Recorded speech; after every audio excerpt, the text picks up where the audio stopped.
This is a general discussion about mental health. It is not to be interpreted as specific advice for a specific situation. Every situation is unique and requires advice to be tailored and adapted to that situation. All information in this broadcast is for educational and informational purposes only. It is not intended as a substitute for professional mental health services. If you or a loved one are experiencing mental health distress, please speak to a licensed professional in your area. It's time to shine that light that lives in you. Living well. It's not too late to change. It's time to be the change. Living well. It's time to shine that light that lives in you. Living well. It's not too late to change. It's time to be the change. Living well takes a community. So remember to like and subscribe, and don't forget to share with a friend. Welcome everyone to another episode of Living Well, where we attend to the mind, the heart, the body, and the soul. Now, if you joined us last week, you know that we left off in the middle of a hot, heated discussion, and we couldn't leave y'all hanging, so here we are, part 2 of dating, mating, and waiting, hearing from individuals who are in the middle of this game. Me and my co-host, Dr. Nisi, are here to give you all of the ins and outs of this dating game. So thank you for joining us. Take a seat, relax, put your feet up, and let's learn how to walk through this thing. Here we go.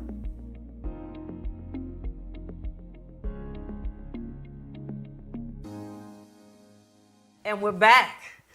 Our wonderful panel has agreed to join us, stay with us. Yes. So again, if you weren't here with us last week, let me go around and make introductions. In seat 1 on our woman's side, we have Chrislyn. Next to her, we have Cheryl. Next to Cheryl, we have Shelly joining us. Our 3 women, give it up. And then we have our wonderful men on this side. In our first seat, we have DeForest. Next to him is Kristen. Last but not least, J. Patrick Wise. Thank you all for agreeing to stay with us. Our conversation was so amazing last time. We had to keep this going. We had to keep this going. I believe last time we talked about the representative. So today we want to start off with another word we often hear in dating circles. Friend zone.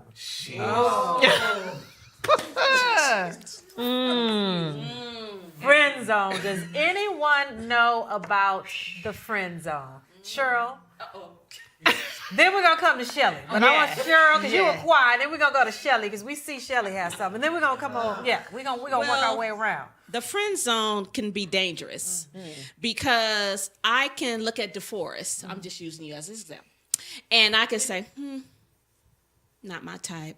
So I'm going to put him in the friend zone because I don't want to hurt your feelings, but I want to make sure that I stay connected. So in case Mr. Right doesn't come, I can always call you because you're my friend. That's how I see the friend zone. And let me just say, for anybody who's watching, I am 57 years old. So looking good. Thank you, girl. So I have established certain things, but it wasn't until I was divorced a long time. I've been divorced a long time where I'm able to kind of get these terminologies. So with the friend zone, as I said, that's what it is. I'm going to put you in the friend zone. We ain't going to kiss. We ain't going to hug. We're going to go see a movie. We're going to drink coffee. But if Mr. Right come, bye.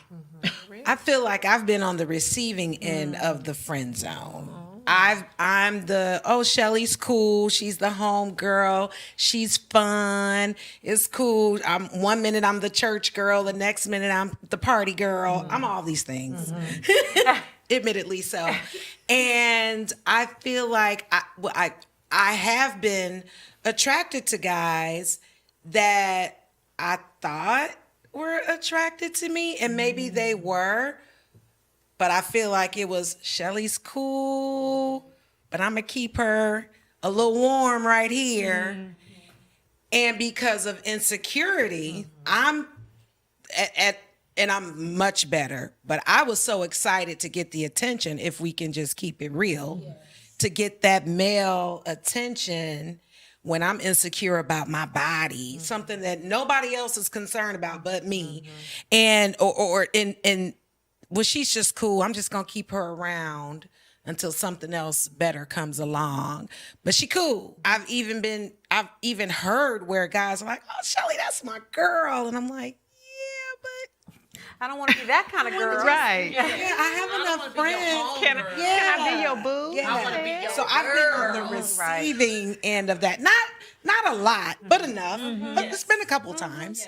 Been maybe 2 or 3 times. And it's not life shattering. It's disappointing. Gotcha. So I don't, and I'm certain that I've probably put someone in the friend zone, and I'll be clear, they were in the friend zone because I wasn't interested at all.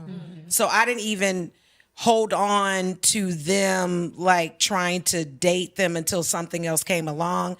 I was just trying to be nice and just be a friend. And like, I don't like you like that. That sounds harsh, but I'm not even attracted to you. So I feel like I've been more on the receiving end of that. Kristen, I see you shaking your head. Then we're gonna come over here to the guys. Yeah, I have 3 male best friends, and they all ended up my best friends because I just wasn't romantically interested. But I always used to tell them, like, I can give you the best thing, and that's a prayer. That's the best thing I can offer you as a friend, and it's so beautiful, and you should really value it. And I was like, yeah, but I really mean it. But I really genuinely mean it. And we've been friends for like 10 plus years now. And it's so funny because I experienced that they liked me, and then they would date all these girls and then be like, "Oh, you're the one for me," or "Let's get married." And I'm like, we've been friends for 10 years. How do we get on this marriage track? And I have a whole man. So yeah, it's crazy. So that's why I'll be your friend and I'll pray for you.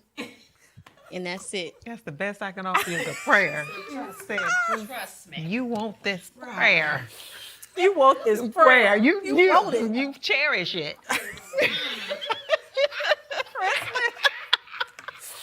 Join the club. Join the club. All right. So, DeForest, what do you know about the friend zone? The friend zone is, I mean, for me, I think there's some compatibility between the guy and the woman, or me and the woman. And let's say she checks a lot of boxes, but I'm not ready for her like just yet.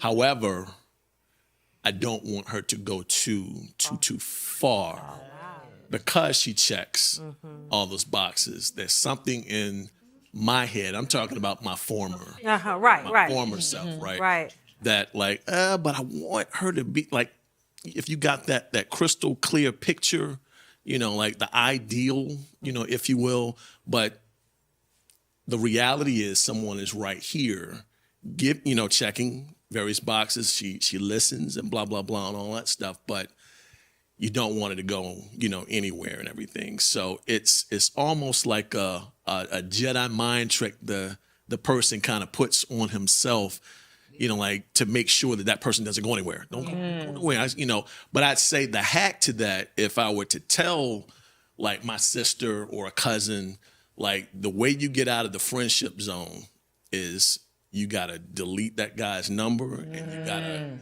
you gotta create some space and some boundaries, because he's only going to pull at your heart, for as long as you allow him to. Right.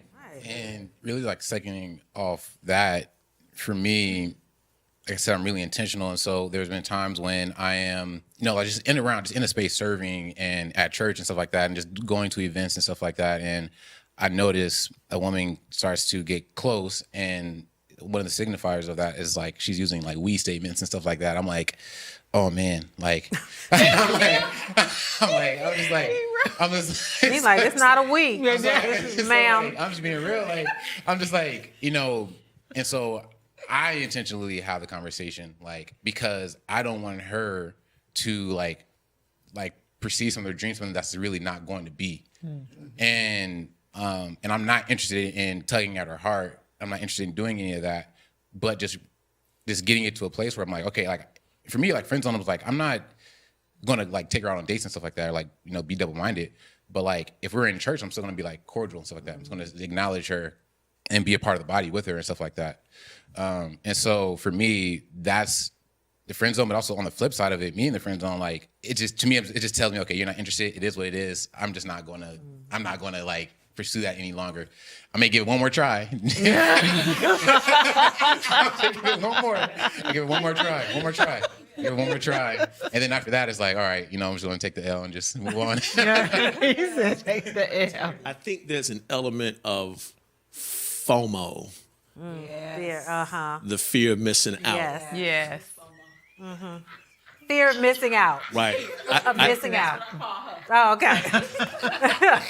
I think that's attached to the friendship. That makes sense. Yeah, And it goes yeah. back to your checking off the boxes. Yes. Right? You have some of the things I want, but not quite now, or not, I really don't, but I don't want to let you go. Right. Because I might miss a good thing. Don't want you to get too far. Yes. That's true. J. Patrick, you've been quite quiet. I've Come been on. sitting over here trying to figure out which avenue to take with this answer. Okay. Because, ladies, if there's a dude in the friend zone, he's waiting. He's just waiting for his opportunity. He's waiting. Chris And you was may like, not no. accept it. You may not want to accept it. But if a dude is in the friend zone, 10 years, 15 years, he's just waiting. He's like, one day, somebody's going to break your heart, and you're going to call me. Yeah. And I'll be right there with arms And we'll wide be open. praying for Jesus. What I'm saying is, no matter how much we deceive ourselves into believing something else, the truth of the matter is, in most instances, that brother's waiting. I can can't see speak for that. women. I can see that. I can see that. I can't speak for what women do. But as a guy who sits with guys and knows guys who've been in the friend zone for 10 plus years or whatever, 5+ years, they're waiting. No sound that. Yeah, they're Yeah, waiting. I can see that. They're waiting because the goal is it's almost like branding.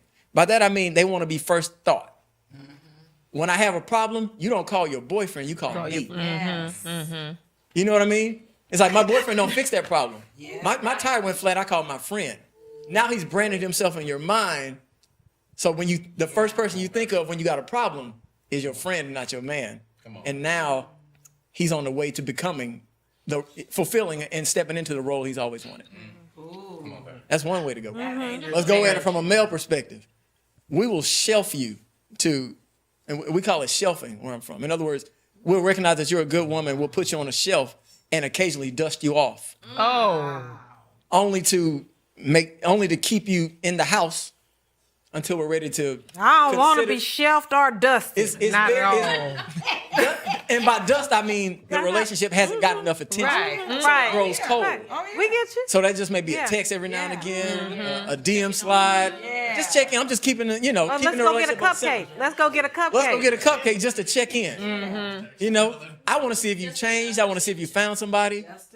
It's just enough to keep it. You're on the back out of the stove Back out on of the simple stove. the whole time. You're not gonna burn. You're not gonna overcook. It sounds horrible.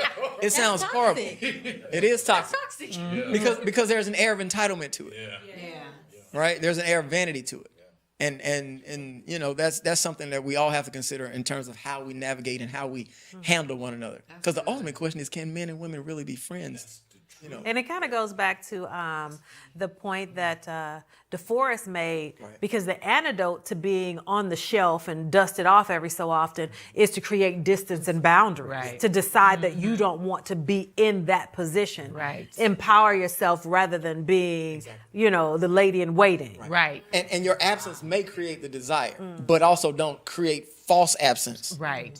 To create in an attempt to create real desire. Right. Like I'm gonna act like Right. I'm absent, but I'm really just waiting for him to Right. call. And as soon as he texts, I'm huh? Right. Exactly.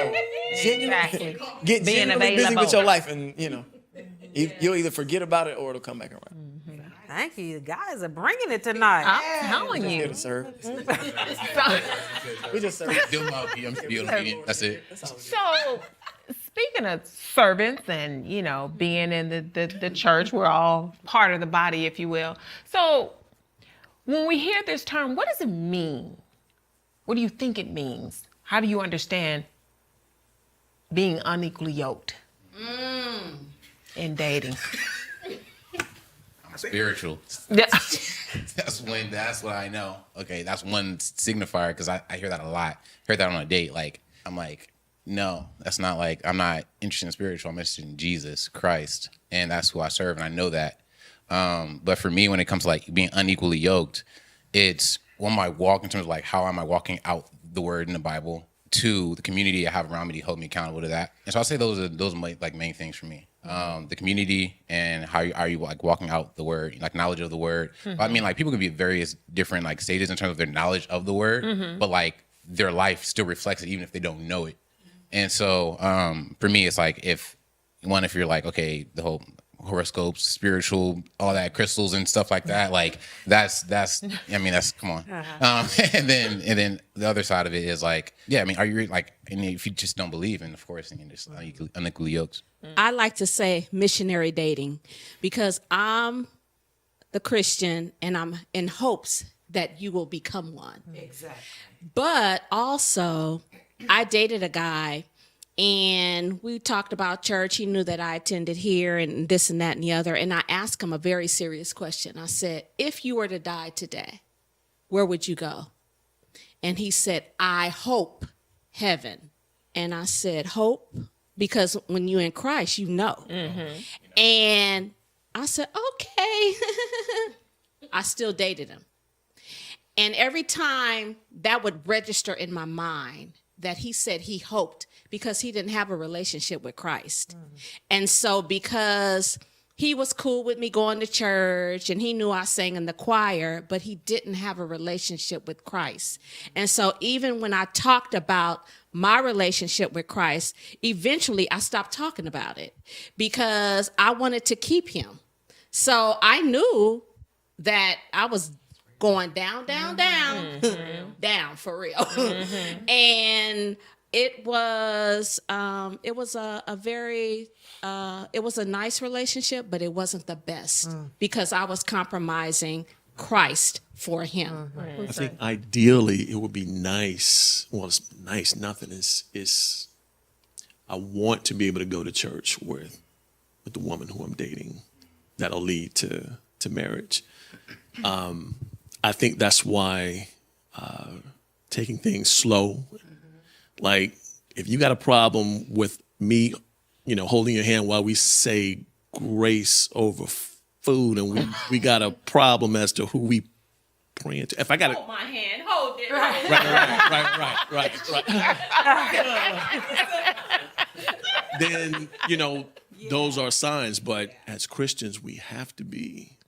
You're setting yourself up for disaster, heartbreak. It might ride out nicely or whatever, but I've dated people who like, I got a headache in a Sunday morning, and I don't want to go to church. So you end up going by yourself. I'm like, this is not really what I'm looking for. So yeah, I think there's another level to it. And as I'm hearing everybody speaking, I'm like, what if we both believe in Jesus?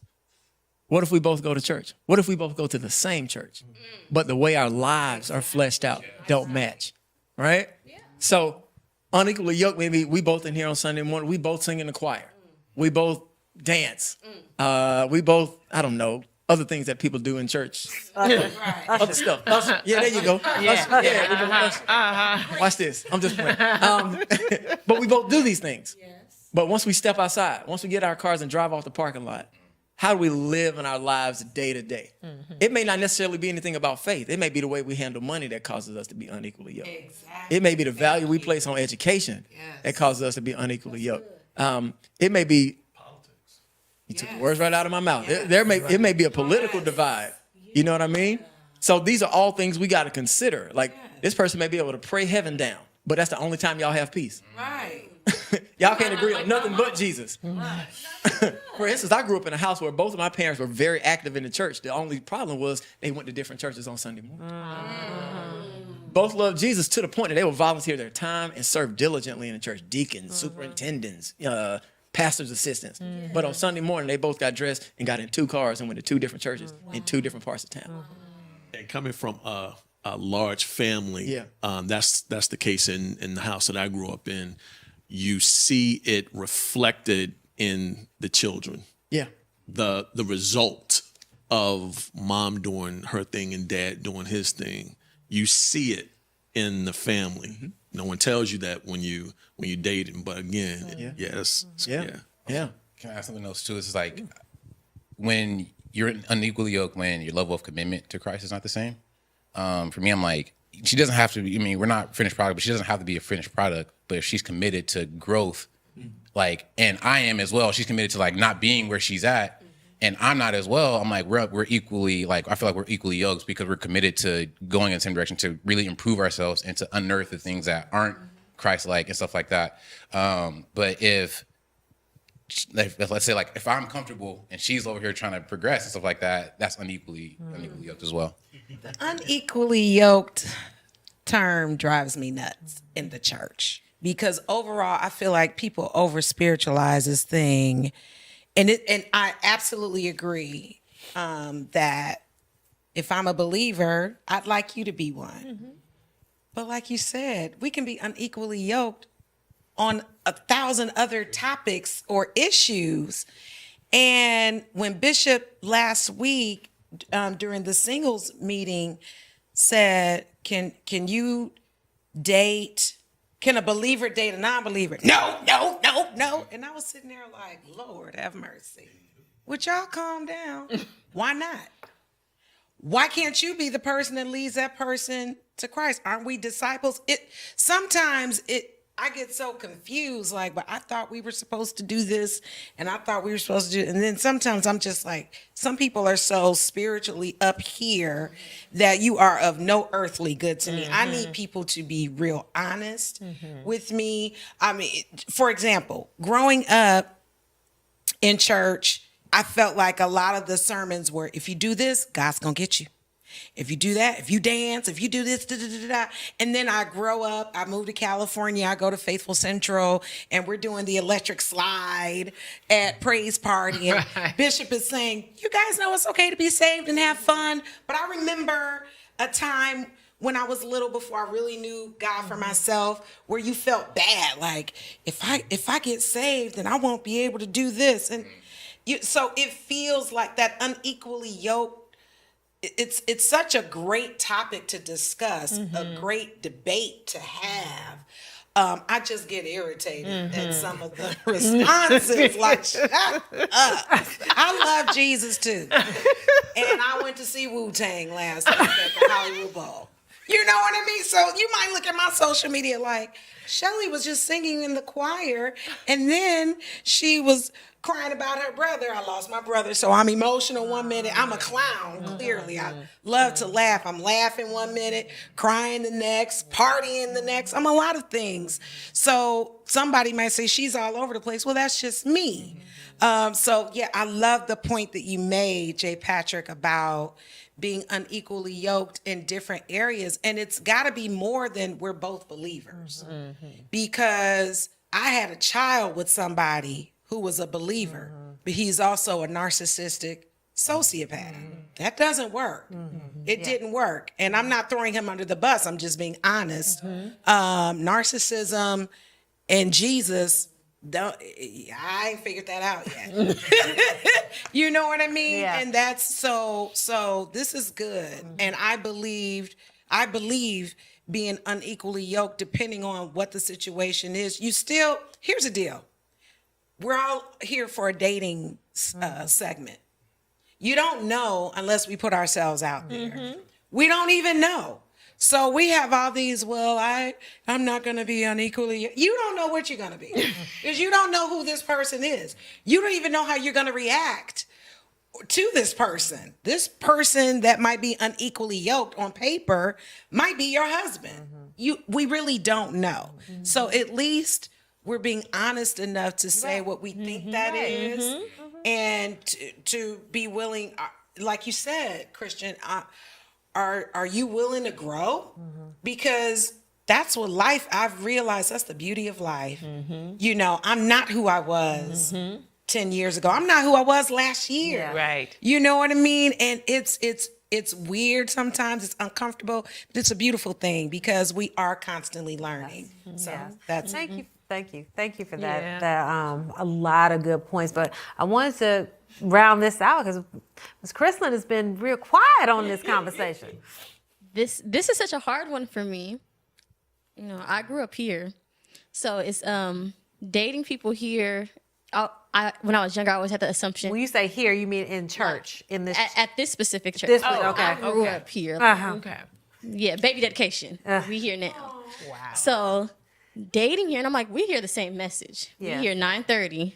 So I'm gonna just assume, and that's where I got. Yeah. That we are equally yoked based off of what we hearing on Sunday, we hear on Wednesday, and then on Sundays, the after activities, we just holy sanctified, equally yoked. Bishop got us, and then the layers come off, and I'm like, ooh, well, I don't know what is equally yoked. What does that look like? So then I start to play off of values, but I don't know.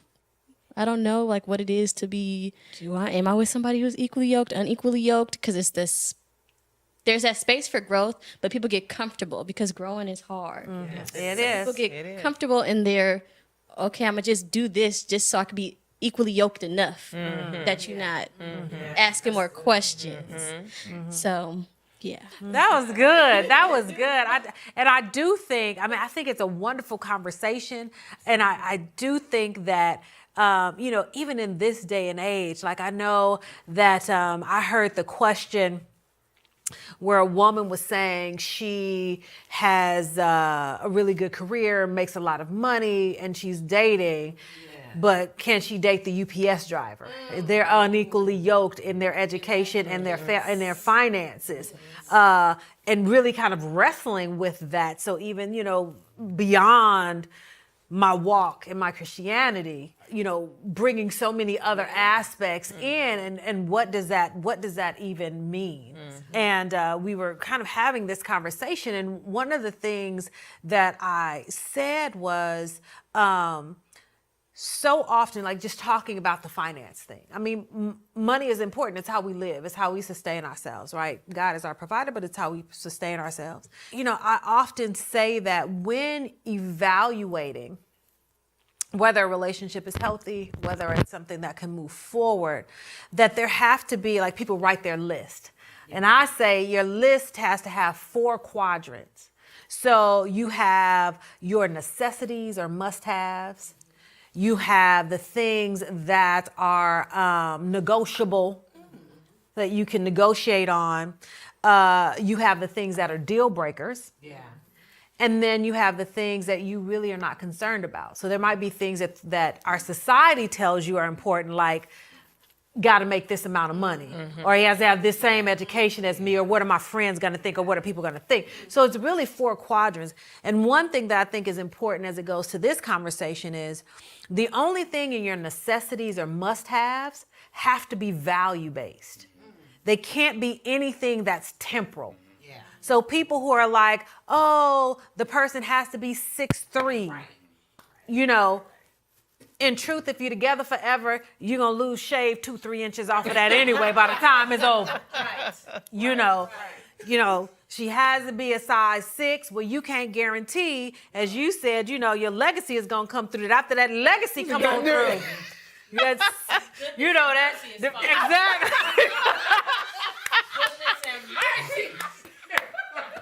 All the days.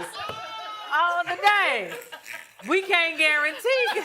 It's some genetics up in there too. It's some genetics. So those things should be negotiable because they're temporal. You can't even say that I need to marry somebody making 6 figures. That's right. That is great to desire, which is why it's on the negotiable list, because you could get married and we have a recession. Yep.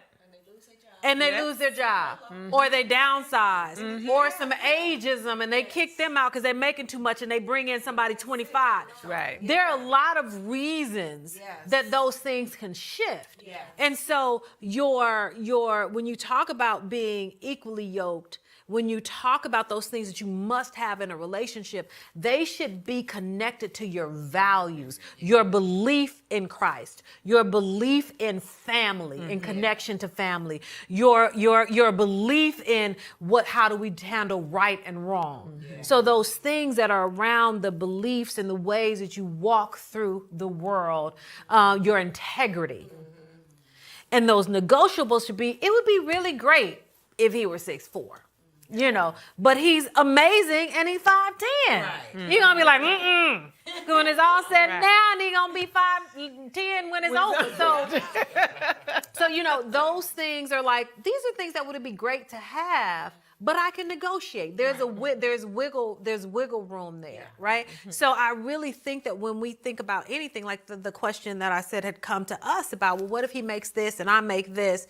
Those things are important to discuss, to think about, but they should be in the negotiable category because there are other factors around that. Let's say, and not to pick on UPS people. There's a whole, they make good money, hard workers, and all of that.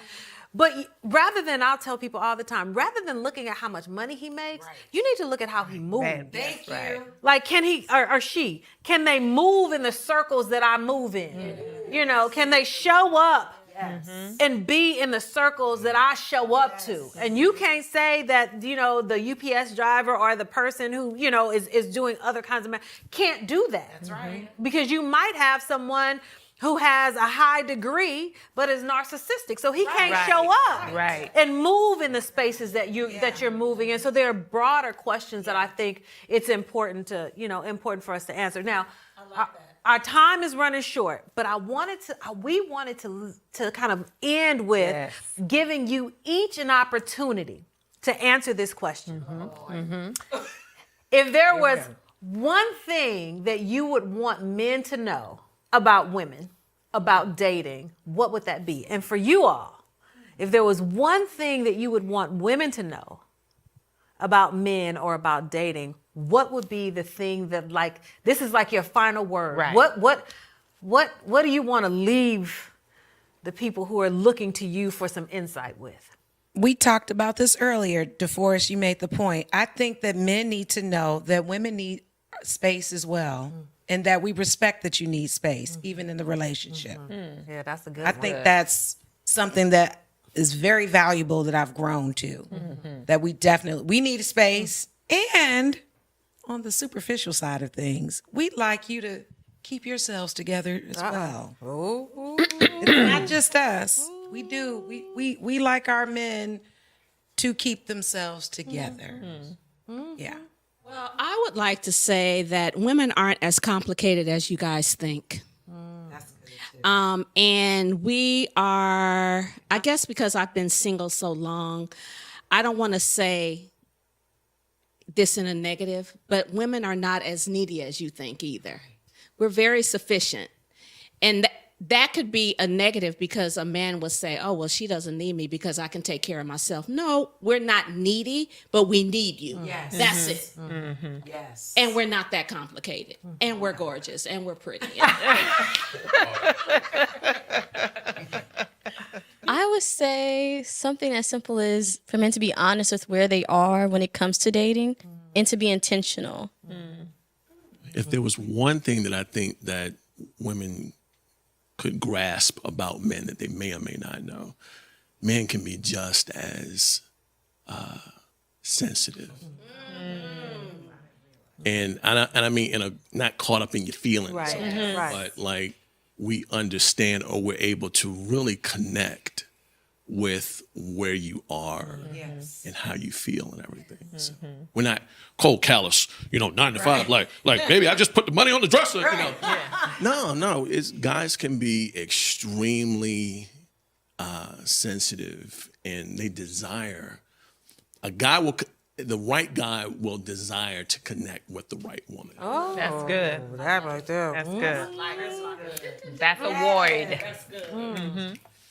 So what I would say I want women to know about men is there are still men that care, and there are still men that take marriage and relationships serious and aren't playing games. And when that man approaches, just please be open and available and warm. Open, available, and warm. Open, available, and warm. I think I'm gonna end with something very practical because let's talk about it from like a dating perspective. Ladies, if there's a man that because sometimes women see this before, men, we slow to the party. Yes, Lord. I'm not saying that a woman should pursue a man. Okay. But because men actually, we love to pursue. But one thing I want to submit just for your consideration, just to think about, drop the handkerchief. Yeah. Drop the handkerchief. By that, I mean, Bible says that God paraded Eve in front of Adam. The word present. When God presented Eve to Adam, it means that he paraded her in front of him. In other words, it was okay for him to step into the role because it was almost like a pre-approved kind of thing. Yeah. So it's like if you're interested in somebody, you don't got to say, "Hey, bro, give me your phone number." Flirting, something as simple as flirting. Yeah, like flirting could be on. It's okay for you to pursue me. Yeah. Okay. Yeah. Go ahead and start your pursuit. It's okay. Yeah. Okay. Yeah, I'm interested in seeing how you pursue me. Yeah. You have the permission to pursue me, but he still got to do the pursuing. Yes. But when we're granted permission to pursue, it goes a lot better for both parties. Yeah. Because if I'm not sure that I have your permission to pursue, I will misinterpret every action or reaction that you do. Yeah, that misinterpretation is a thing. And we might miss out on each other. Yeah. So find creative ways, thoughtful ways, yet safe ways to drop the handkerchief. Yeah. Yeah, and let us pick it up. Gives us some good nuggets. Yeah, A few different colors. yeah, You know. yeah. 7 a.m. service. That's the handkerchief. There you go. Right. Excuse me, ma'am, you dropped this? Did I drop that? See? But if I need to come to 9:30, I shall. I love y'all. That is amazing. This is fun. Dr. Nisi, why don't you close us out? Well, it's been real. That's what I'll say. It has been real.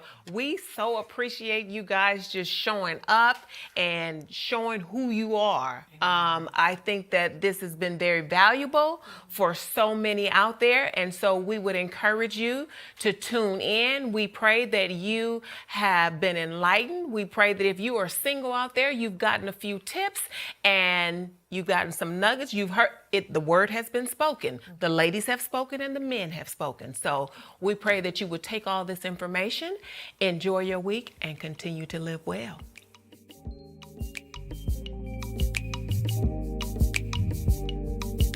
For more information and resources, be sure to check us out at normalizehelp.org. And you can always email us at livingwell@faithfamily.org to get a question answered or to tell us a story. You never know, your question might make it to air or be the subject of one of our episodes. See you next week.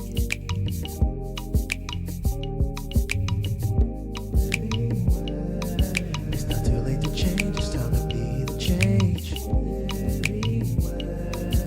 It's time to shine that light that lives in you. It's not too late to change, now it's time to change. Now it's time to change, now it's time to change. Now it's time to change, time to change, time to change.